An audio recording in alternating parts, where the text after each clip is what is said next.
নমস্কার বন্ধুরা, একটা বন্ধুর সাথে দেখা করতে এসেছিলাম এখানে। জিও এয়ার ফাইবার অর্ডার করেছিলাম, তো ওই জিও এয়ার ফাইবার আসবে এই কিছুক্ষণ বাদে, বাস স্ট্যান্ডে এসে পৌঁছাবে। তো আগে আমার হোটেলে অ্যাকচুয়ালি আগাগোড়াই যেটা লাস্ট 2 বছর যাবত হচ্ছে বিএসএনএল এর ওয়াইফাই ছিল। তো বিএসএনএল এ খুব প্রবলেম হয় মোটামুটি।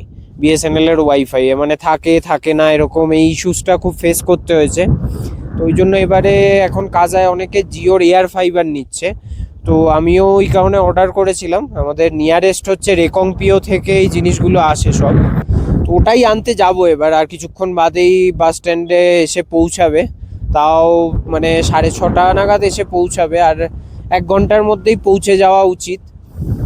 তো এখন ওইদিকেই যাচ্ছি। তো এবার ওয়াইফাই এর পুরো সেট আপটা আপনাদের সাথে আমি শেয়ার করব।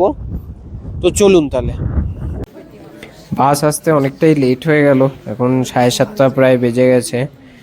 আর আজকে এই বাম্পারগুলো পেন্টিং করেছে বলে বাইকও নিয়ে আসা গেল না, বাইক পেছনে একটা জায়গায় পার্কিং করে রেখে আসতে হলো। এই হচ্ছে কাজার মেন বাস স্ট্যান্ড। কোন বাসটা এর মধ্যে এবার খুঁজতে হবে। এই হচ্ছে এই বাসটা, রেকংপিও থেকে এক্ষুনি এসে পৌঁছেছে।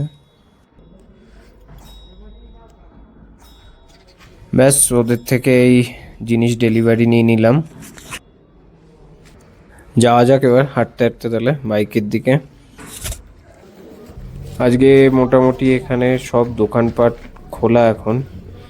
এবারে উইন্টার তাড়াতাড়ি চলে যাওয়ায় সব দোকানপাটই খুলে গেছে মোটামুটি এখানে। এবার এখান থেকে বাইকে করে হোটেলের দিকে যাব এখন।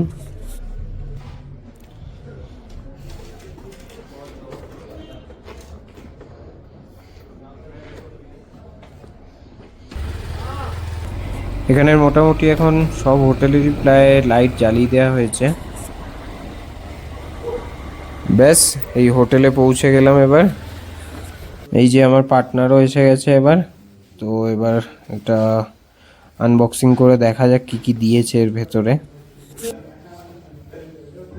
টিভির জন্য একটা সেট টপ বক্স পাঠিয়েছে, আর এক্সট্রা কিছু অপটিক্যাল ফাইবারের কেবল পাঠিয়েছে, এটা এক্সটেনশন করার জন্য। আর এইটাই হচ্ছে মেন ডিভাইসটা যেটা বাইরে থাকবে। এটা অ্যাকচুয়ালি জিওর এয়ার ফাইবার, এই ডিভাইসটাই বাইরে লাগাতে হবে। আর এইটা হচ্ছে আমাদের ওয়াইফাই মডিউলটা থাকবে এখানে ভেতরে, সেটা। তো কালকে সকালে এটা পুরো ফিট করে চালু করব।